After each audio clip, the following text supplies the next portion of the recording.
हरिओम. लाओत्सेचा ताओबोध योगदास श्री जयगणेश जोशी यांचे प्रवचन. नकली महानतेची वसुली.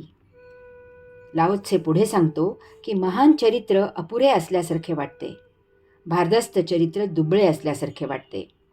तिखट झणझणीत चमचमीत खायची सवय झाल्यावर चविष्ट अन्न खाववत नाही, कारण तिखटाच्या त्या झटक्यापुढे इतर चवी निष्प्रभ होतात, बेचव होतात.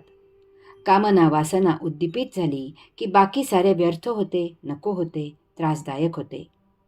त्यापुढे इतर भावना बोथट होतात, असंवेदनशील होतात. कामना वासनांपुढे माणूस हैवान होतो. वाईट जितके प्रकर्षाने पुढे येते तितके चांगले मागे पडते. वाईट पाहून पाहून त्याची सवय होते आणि ते तितके वाईट वाटेनासे होते. याचा अर्थ ते वाईट नाही अशी समजूत होते असे नाही, तर त्याबद्दल तक्रार करणे थांबते. दारुड्याची पत्नी नवऱ्याच्या प्रमादांबद्दल सुरुवातीला जितकी हळवी असते तितकी ती काही वर्षांनी राहत नाही. पुढे पुढे तर ती सांगू लागते की नवरा दारू प्यायचाच, दारू प्यायल्यावर तो मारायचाच. भारतीय स्वातंत्र्य लढ्यात हजारो जणांनी आपल्या प्राणांचे बलिदान दिले.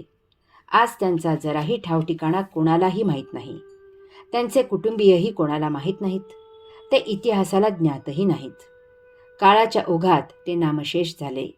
कित्येक जणांनी लाठ्या खाल्ल्या, छळ अनुभवला, तुरुंगवास सोसला. अशा कित्येकांची इतिहासात साधी नोंदही नाही. परंतु स्वातंत्र्य मिळाल्यावर ज्यांनी आपला मोठेपणा, आपली महानता, आपले बलिदान, आपला त्याग जाहीर केला, ते नावरूपाला आले, ते प्रसिद्ध झाले. अशांनी त्याची पुरेपूर वसुली वाजवून घेतली. त्यातील कोणी पुढारी झाले, कोणी सरकारी पाहुणे झाले, कोणी मंत्री झाले, आणि हे पिढ्यानपिढ्या सुरू राहील अशीही व्यवस्था त्यांनी करून ठेवली. त्यांनी आपल्या त्यागाची वसुली केली. देवाला प्रसाद दिल्यावर त्याने आपल्याला समृद्धी दिली पाहिजे. तसे होणार नसेल तर प्रसाद तर नाहीच, साधा नमस्कारही केला जाणार नाही. आज उपनिषदकार, ऋषी, योगाधिराज पातंजली, भगवान आद्य श्री शंकराचार्य, लाओत्से इत्यादी भारदस्त महामानवांचे इतिहासाला, जगाला किती ज्ञान आहे. परंतु हिटलर, मुसोलिनी, लेनिन, लादेन इत्यादी मानवाला काळीमा असलेले नराधम सर्वांना माहीत आहेत. महामानव भारदस्त विभूती सहजच नित्याचरण म्हणून आदर्शवत उत्तम तेच करतात. त्यात कोणाला काही सांगण्यासारखे नसते. ते आशाचे व्रत ठेवत नाहीत की नियम करत नाहीत. यांची प्रसिद्धी होत नाही. परंतु ज्यांना हे असे करणे जमणारे नसते, जे यासाठी मनाने कमकुवत असतात, ते आशाचा डांगोरा पिटतात, व्रत ठेवतात, नियम करतात. 4 जणांना माहीत असले की त्या धाकाने आपल्या हातून कृती होईल अशी त्यांची समजूत असते. मोठा गाजावाजा करून सुरू करतात, परंतु एक दिवस ते गळ्याशी येते. मग काहीतरी किरकोळ निमित्त करून पुन्हा गाजावाजा करून सोडतात. सुरू करण्यात आणि थांबवण्यातही वसुली असते. निरागसतेचा शाप.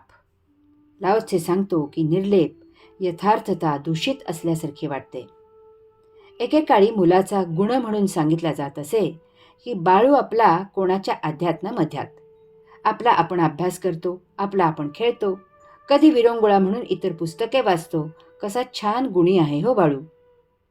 आता हाच गुण अवगुण म्हणून तक्रार करून आई वडिलांना सांगितले जाते की तुमचा बाळू एकलकोंडा आहे. तो मैत्री करत नाही, सर्वांच्यात मिसळत नाही, एकटाच खेळत असतो.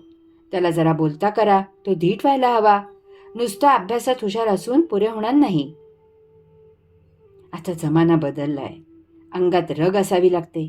निरागस माणसाला फसवण्यासाठी झोंड माणसे टपून बसलेली असतात. अश्रापाची टिंगल टवाळी केली जाते. भाबडेपणाचा गैरफायदा घेतला जातो. गरीब बिचारा या कलियुगात मागे पडतो.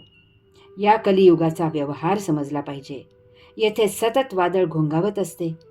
त्यात आपले तारू सही सलामत पार करता आले पाहिजे. रडत बसणारा रडतच बसतो. त्याऐवजी त्यातूनच 4 घेऊन 4 देऊन पुढे जाणारा येथे बाजी मारतो. कलियुगात सारी रीत, सारे रिवाज, सर्व नियम पूर्ण बदलले आहेत. ते सत्ययुगाच्या उलट झाले आहेत. पूर्वीची भाषा मवाळ झाली आहे. पूर्वी पुरुषही शिवी देत नसत. आता महिला शिव्यांचा वापर करतात. दादागिरी करणारा हिम्मतवान म्हणून ओळखला जातो. आता महिला पुरुषांच्या बरोबरीने काम करतात. परपुरुषाच्या सतत सहवासाने महिला पुरुषी व्हायला लागले आहेत. पुरुष आणि महिला यांच्या कपड्यात काहीच फरक राहिला नाहीये. महिला पुरुषी लकपीने वागत असतात. पुरुषच जरा बायले वागू लागले आहेत. पूर्वी महिलांना केशवपण म्हणजे अशुभ असे. आता पुरुष केस वाढवत आहेत आणि महिला केस कापत आहेत. ग्रॅज्युएट, डॉक्टर असे शिक्षण घेतलेले केश कर्तन करत आहेत. अध्यात्माच्या दृष्टीने ही कलियुगाची उपयोगिता आहे. जसजसा काळ पुढे जात आहे तसतसे आचार आणि विचार बदलत आहेत. ते बिघडलेले नाहीत. ते पूर्वीच्या काळाशी तुलना करता बदललेले आहेत इतकेच.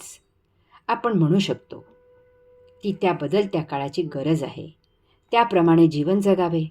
परंतु त्याचबरोबर या बदलत्या काळात जे कालातीत असल्यामुळे बदलत नाही ते आचारात आणि विचारात कसे टिकवले जाईल याची काळजी घ्यायला हवी आहे. त्यालाच अध्यात्म म्हणतात. सुख आणि दुःख या पलीकडे आनंद आहे. तो मिळवण्यासाठी जीवन जगायचे असते. आनंदापलीकडे कैवल्य आहे.